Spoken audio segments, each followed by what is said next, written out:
Christopher Plummer and Julie Andrews.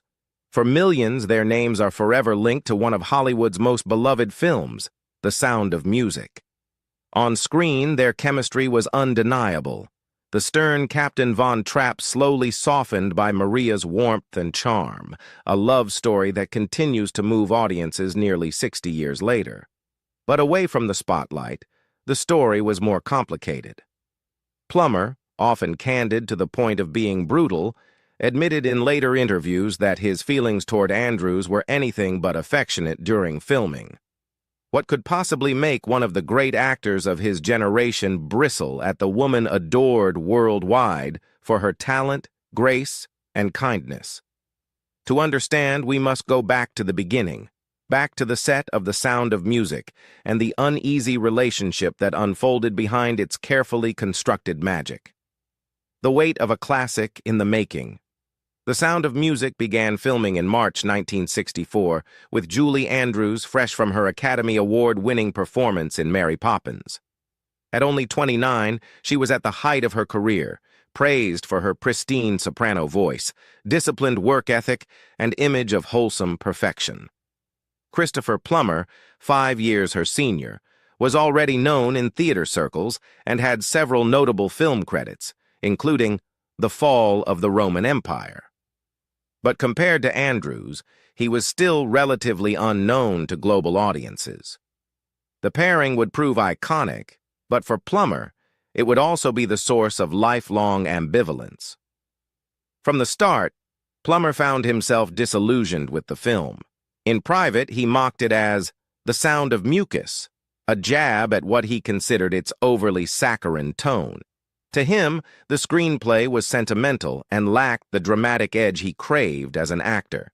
He later confessed that trying to make the role of Captain Von Trapp interesting felt like flogging a dead horse. The contrast was stark. While Andrews embraced the project and poured her energy into every rehearsal and take, Plummer regarded it as a job to endure rather than a role to cherish. The imbalance was magnified by their personalities. Andrews was famously cheerful, endlessly polite, and determined to maintain harmony on set. Plummer, by his own admission, was more cynical, restless, and prone to irritability. He described her constant kindness as overwhelming, once saying it felt like being hit over the head with a Valentine's Day card every day. What the world saw as angelic, he found suffocating. This difference in temperament created an invisible barrier between them, one that Plummer did not attempt to hide when speaking about his experience in later years. Yet despite his frustrations, Plummer's presence was essential. Even Andrews later acknowledged that his stern authority gave the film its grounding, preventing it from becoming unbearably sweet. In her own words, "It was really thanks to Chris Plummer who gave the film its glue." Still, in those early days of production, Plummer's dislike for the material and his irritation with Andrews colored the atmosphere, laying the foundation for the comments he would make decades later about why he simply could not stand her during filming. Julie Andrews, the golden star, he couldn't ignore. By the time The Sound of Music entered production, Julie Andrews was no longer just a promising young actress. She was the embodiment of Hollywood's new golden era. In 1964, her portrayal of Mary Poppins had earned her an Academy Award for Best Actress and a Golden Globe, cementing her reputation as the voice and face of perfect innocence. Critics hailed her as practically perfect in every way, and her image aligned seamlessly with the character of Maria von Trapp, the spirited governess who would bring joy and music to a grieving family. For the studio, casting Andrews was a stroke of genius. For Christopher Plummer, however, it presented a unique problem. Plummer had spent much of his career on the stage, honing his craft in Shakespearean roles that demanded complexity, nuance, and emotional weight. Compared to those experiences, the captain felt flat, a stiff and uninspiring figure defined more by posture and stern expressions than by any real depth. While Andrews thrived in the role of Maria, bringing her signature brightness to every scene, Plummer felt trapped in a part he could not respect. Worse still, Andrews's boundless optimism clashed directly with his own temperament. He once confessed that her relentless niceness irritated him to no end, explaining that her presence was so sugary sweet it became suffocating. To him, she represented everything about the film he despised: sentimental, wholesome, and painfully innocent.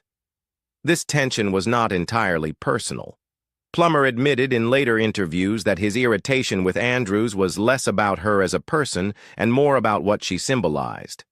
She embodied the Disney-fied version of storytelling that he had little patience for. He even nicknamed her Miss Disney, a subtle jab at both her Mary Poppins success and her tendency to keep the child actors entertained with cheerful Disney songs between takes. In his view, this only reinforced the cloying atmosphere of the production. Yet, Andrews's presence was vital.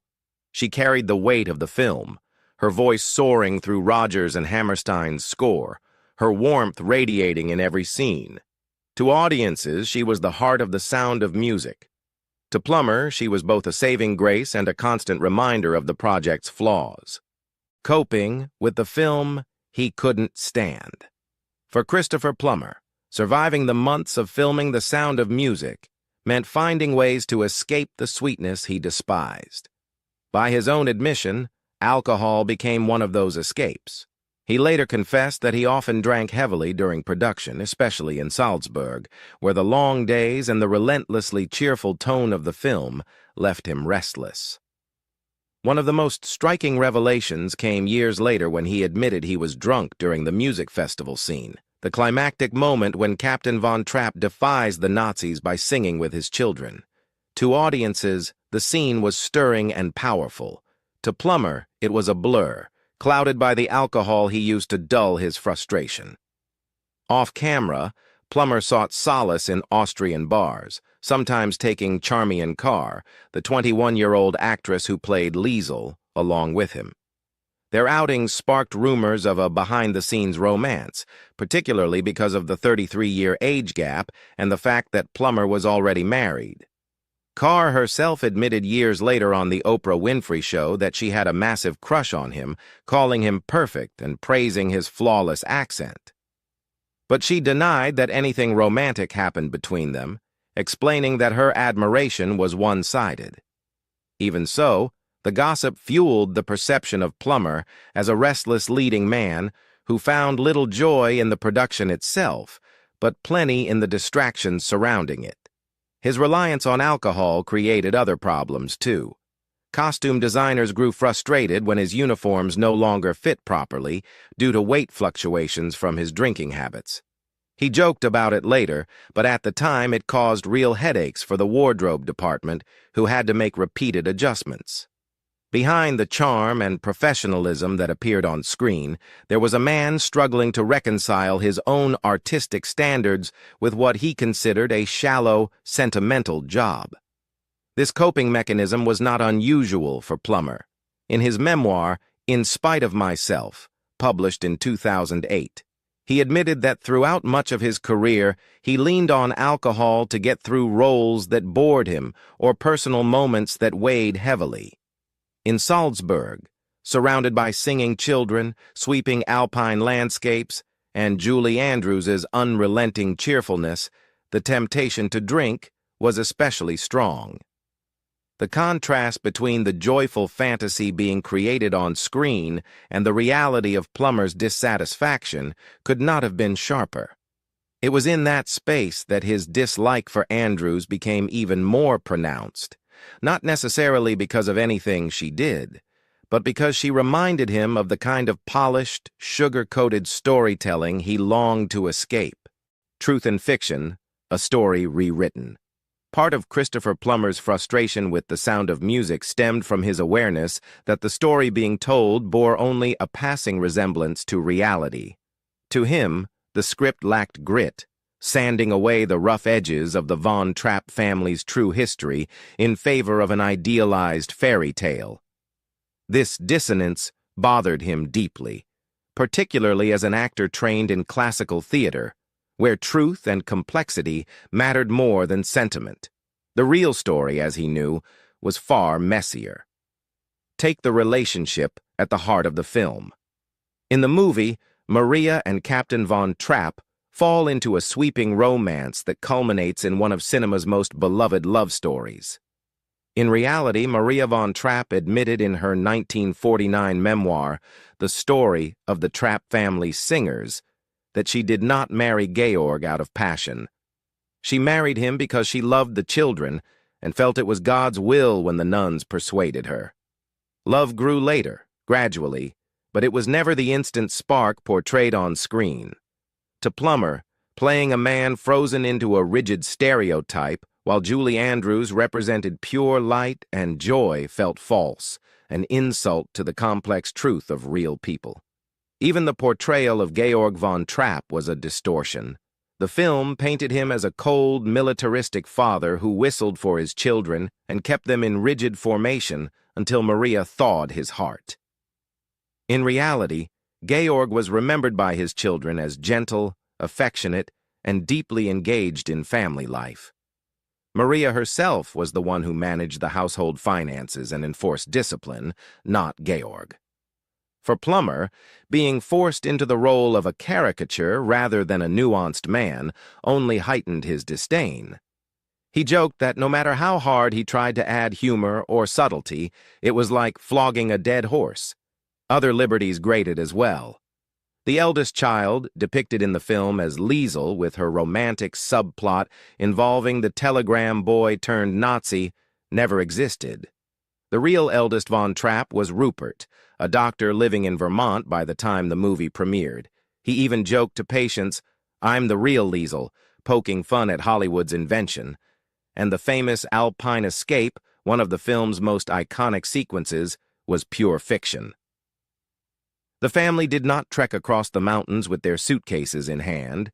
They boarded a train to Italy, leveraging Georg's citizenship from his birthplace in Zadar. A film beloved, an actor resentful.